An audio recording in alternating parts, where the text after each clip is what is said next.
todo. Llegó la escuela, llegó la escuela, llegó por radio.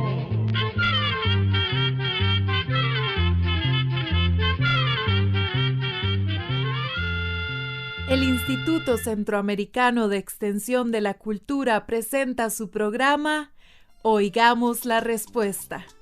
Compartiremos con ustedes las preguntas de nuestros oyentes y daremos las respuestas a sus inquietudes. Mándenos sus preguntas al apartado 2948-1000, San José, Costa Rica. También puede enviarnos sus preguntas al correo electrónico icq@icq.org o encuéntrenos en Facebook como Oigamos la Respuesta. O llámenos por teléfono, código de área 506, número 2225-5338 o 2225-5438. Hoy les vamos a contar una historia que sucedió hace cientos de años. Un príncipe azteca estaba por nacer. La sacerdotisa y partera, al ver al niño recién nacido, le dijo: «Esta casa donde has nacido no es sino un nido, es una posada donde has llegado, es tu salida a este mundo. Aquí brotas, aquí floreces, aquí te apartas de tu madre, como el pedazo de la piedra donde se corta. Tu tierra otra es, en otra parte estás prometido. Esa tierra es el campo donde se hacen las guerras. Tu oficio y facultad es la guerra. Tu oficio es dar de beber al sol con sangre de tus enemigos y dar de comer a la tierra con el cuerpo de los enemigos. Tu propia tierra, tu herencia y tu padre es la casa del sol. Allí has de alabar y regocijar a nuestro Señor el sol». Después de haberle cortado el ombligo, la sacerdotisa indicó que había que enterrar el ombligo en el campo de batalla, como señal de su profesión como guerrero. Luego, llamaron a los sabios para que consultaran en el libro de los adivinos cuál sería la fortuna que iba a acompañar a esa criatura. Igualmente, tenían que indicar el día más favorable para su bautizo. Para eso, derramaron sobre su pequeño cuerpo el agua de la diosa de las aguas para que fuera purificado y limpiado su corazón y su vida. Después, le pusieron Cuauhtémoc, que quiere decir águila que cae o águila del atardecer. Así, el pequeño príncipe tuvo nombre. Fue como si los sabios hubieran sabido desde un principio que este héroe sin ventura iba a conducir a su pueblo, aunque con grandeza sin igual, a la más amarga de las pruebas. Cuauhtémoc nació en lo que es hoy la Ciudad de México, que en sus tiempos se llamó Tenochtitlan.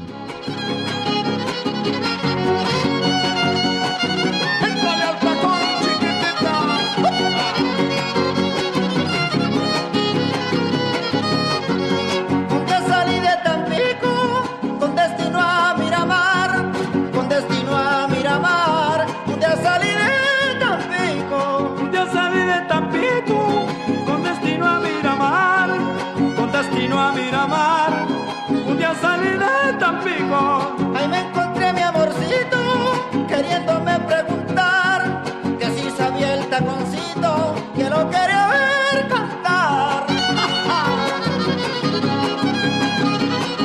¡Y viva el Puerto Jaibo!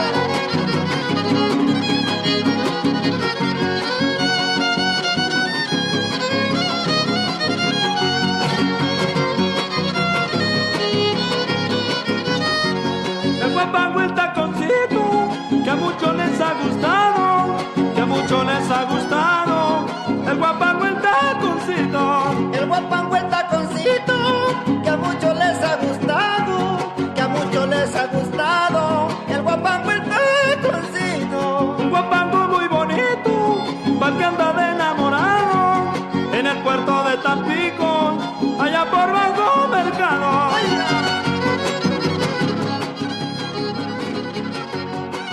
ya les contamos, lo que es hoy la Ciudad de México se llamaba Tenochtitlan, que quiere decir junto a la tuna de jugo rojo. Según la leyenda, un dios había dicho a los aztecas que no debían hacer sus casas ni construir sus ciudades hasta que encontraran un lugar donde estuviera parada un águila sobre un nopal, comiéndose a un pájaro o a una serpiente. Después de cientos de años de ir y venir de un lugar a otro, el pueblo azteca encontró una pequeña isla del lago Texcoco, donde había un águila con sus alas extendidas, parada sobre una tuna con una serpiente en el pico.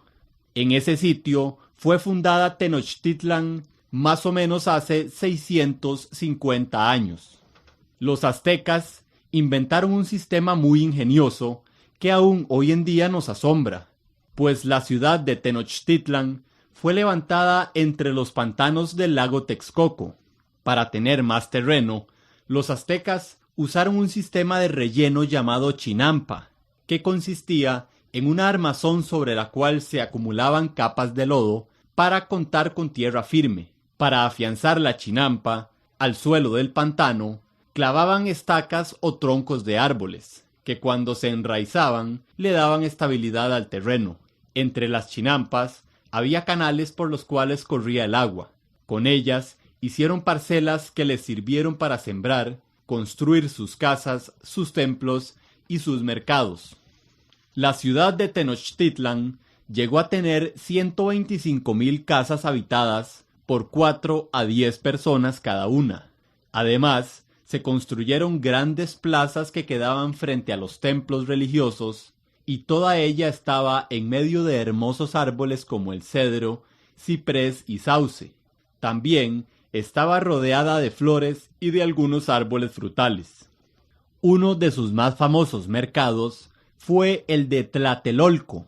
Este mercado era tan grande que se calcula que en un solo día acudían más de 60,000 personas de los pueblos vecinos para comprar y vender sus productos. En la plaza principal estaban los templos de los gobernantes, así como las casas de los señores principales.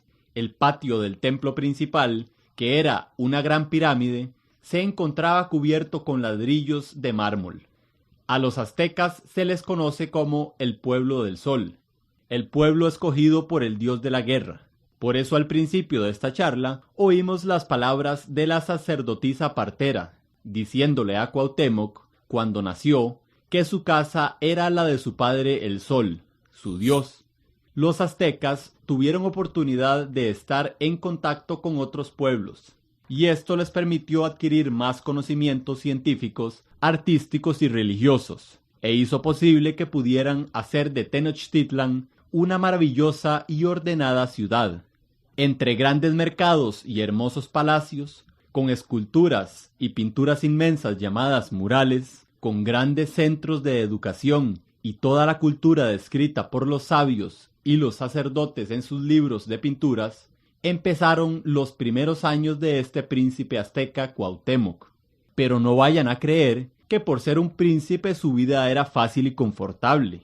Al contrario, perdió a su padre siendo muy niño, a los 6 años de edad, pero ya desde sus 3 años recibió una educación muy estricta, pues tenía que aprender a ser muy obediente, buen trabajador y muy devoto de sus dioses. Cuando perdió a su padre, que era el emperador, su tío Montezuma subió al poder, pero como Cuauhtémoc era un príncipe, su madre tenía que seguir educándolo para que cuando le llegara la hora de gobernar, tuviera toda la educación y los conocimientos para conducir a su pueblo. La alimentación de Cuauhtémoc a los 6 años de edad era una tortilla y media de maíz al día. Luego debía ir al mercado a recoger los granos de maíz y frijol que los comerciantes dejaban derramados en el suelo. También tenía que auxiliar a su madre en las tareas domésticas y ser obediente con sus mayores. Con esta educación tan estricta, se esperaba que aprendiera a tener un gran espíritu de humildad, porque era deber de un príncipe ser humilde. Entre los 13 o 14 años de edad, había llegado la hora de que aprendiera a ser independiente. Los adolescentes tenían que internarse en los bosques cercanos y solitarios para traer leña para el servicio de la casa y remar el agua adentro para pescar. Ya a sus 15 años, tuvo que ir al templo mayor para aprender ciencias, oficios militares, artes y sobre todo los misterios de la religión. Aquí aprendió también Cuauhtémoc la historia de su pueblo y aprendió a amarlo y respetarlo con todo su corazón. Pero no todo era alegría para el pueblo azteca. Se acercaban los días más dolorosos para su gente.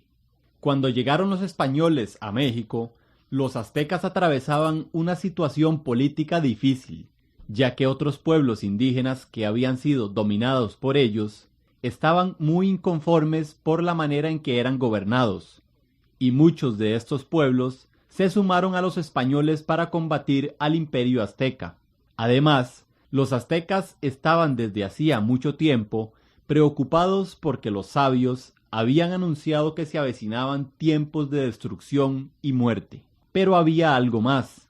La leyenda de que el dios Quetzalcóatl se había ido por el mar y que iba a regresar estaba muy presente en la mente de los indígenas cuando llegaron los barcos españoles. Y como es de suponer, casi todos los indígenas creyeron que el conquistador español, Hernán Cortés, era ese dios. Y si a esto le sumamos las armas de fuego que traían, sus armaduras de metal y sus caballos, cosas que los indígenas no usaban ni conocían, era posible que se acercaba una tragedia para el imperio azteca. Pero sigamos con la historia. Cuando los españoles llegaron a Tenochtitlan, encabezados por Hernán Cortés, en el año 1520, cuentan que todo el pueblo lloró por la noticia.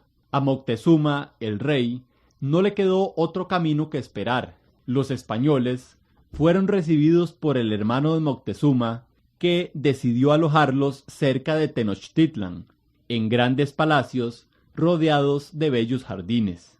Cuando Moctezuma y Hernán Cortés se encontraron, toda la población de la capital llenaba las calles, las azoteas y todos los lugares donde pudieran contemplar la comitiva imperial de Moctezuma y la comitiva de los españoles.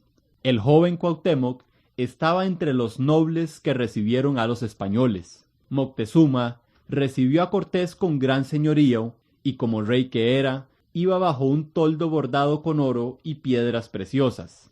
Llevaba oro en sus piernas y brazos, orejeras de jade, sandalias de oro y piedras preciosas, y su capa real forrada de plumas. Sobre su cabeza llevaba un penacho, también hecho con plumas de quetzal, que le llegaba hasta la cintura. Moctezuma regresó a su palacio, seguido por los españoles. En los primeros días, Cortés y los suyos recorrieron los jardines y los palacios más importantes. Visitaron la Plaza Mayor, los templos y el mercado. Fueron atendidos con las mejores comidas, ropas y hasta les dieron grandes regalos de oro. Pero Hernán Cortés solo quería conquistar, ser dueño de esas tierras, de ese gran imperio que tenía ante sus ojos. Hernán Cortés tuvo que ausentarse por unos días y dejó al mando del palacio al capitán Pedro de Alvarado. Este aprovechó una fiesta religiosa de los indígenas y mató a los guerreros que bailaban desarmados en el templo. Cuando los indígenas se dieron cuenta, muy indignados porque sentían que se habían burlado de sus ceremonias religiosas, mataron a los españoles que estaban allí. Cuando Hernán Cortés regresó, tuvo que hacerle frente a la indignación de los aztecas. Cortés decidió escapar de la ciudad y en su huida perdió a más de la mitad de sus hombres, así como todos los tesoros de que se había apoderado. Los españoles marcharon en busca de auxilio y le pidieron ayuda a uno de los pueblos indígenas, los tlaxcaltecas, que estaban inconformes con el imperio azteca. Casi un año y medio después, regresaron a Tenochtitlan con más de 80,000 soldados tlaxcaltecas y sus tropas españolas reforzadas, y empezaron las luchas y el derramamiento de sangre. Primero cayó Moctezuma, el gobernante supremo. Luego su sucesor, Cuitláhuac, murió a causa de la epidemia de viruela traída por los españoles que causó miles de bajas entre los indígenas. Entonces, el Supremo Consejo de la tribu eligió a Cuauhtémoc como emperador. La ceremonia se llevó a cabo en el Templo Mayor. Allí Cuauhtémoc habló a su pueblo, le dio valor, le habló de la fe inquebrantable en los dioses, le dio el coraje para no dejarse vencer por los invasores, porque la derrota significaba esclavitud y muerte. Para vencer a los españoles, trató de hacer alianzas con los pueblos indígenas que estaban contra el imperio, pero todo fracasó. Siguieron las luchas. Cortés quitó puentes, destruyó casas. Los aztecas estaban sin comida y sin agua. Cuauhtémoc resistió durante 75 días. Por fin, el 13 de agosto de 1521, cuando casi toda la maravillosa Tenochtitlan estaba en ruinas y llena de cadáveres, Cuauhtémoc fue capturado cuando se disponía a abandonar la ciudad con su familia para continuar las batallas desde otro lugar. No aceptaba rendirse, prefería la muerte, pero Cortés se la negó, lo hizo prisionero y le encargó reconstruir una parte de la ciudad, arreglando las calles, los caños de agua potable, reparando las calzadas, los puentes, las casas y los palacios. A Cuauhtémoc también le encargó enterrar los cadáveres y aquel desfile a lo largo de las calzadas en que iban hombres, mujeres y niños, flacos y enfermos, era horrendo. Hasta se dice que el agua del lago de Texcoco estaba totalmente pintada de rojo. Pero Cuauhtémoc, el águila que cae, todavía tendría que sufrir más. Como pasa después de una guerra, donde la codicia y el poder pueden más que las armas, los españoles se dieron a la tarea de buscar los tesoros perdidos. De los que ya tenían, separaron una parte para el rey de España, una parte se la dejó Cortés, y el resto se repartió entre los soldados. Los soldados no quedaron conformes con su parte y empezaron las intrigas. ¿En dónde estaba el tesoro de Moctezuma? Seguramente Cuauhtémoc, el emperador, lo sabía, murmuraban las malas lenguas. Otros decían que lo había arrojado a las aguas del lago 4 días antes de su captura.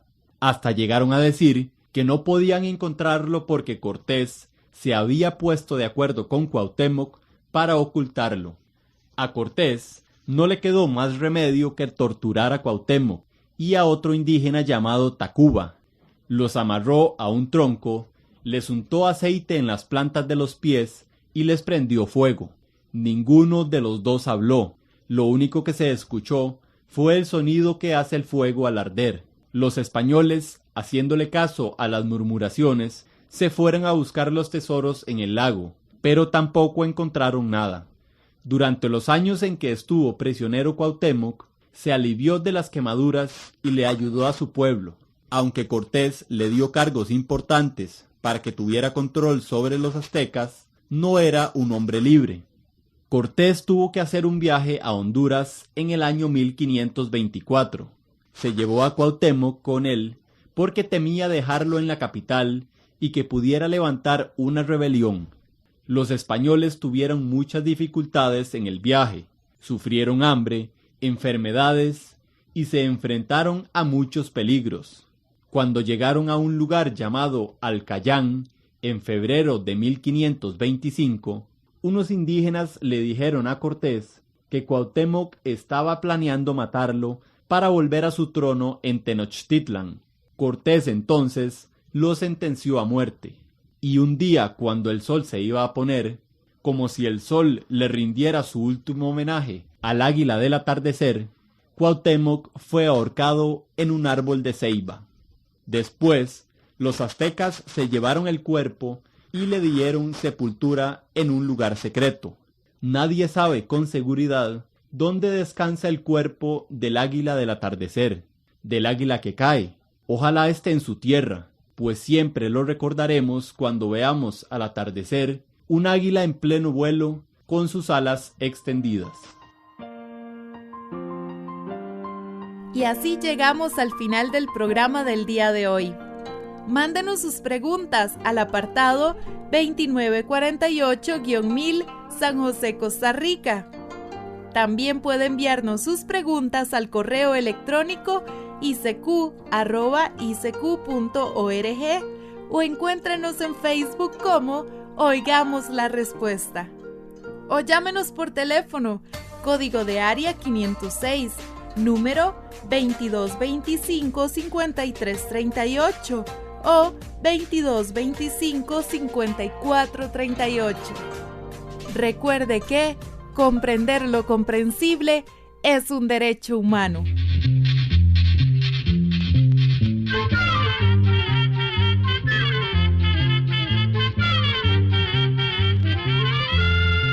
Llegó el momento de despedirnos. Se va a la escuela, se va cantando.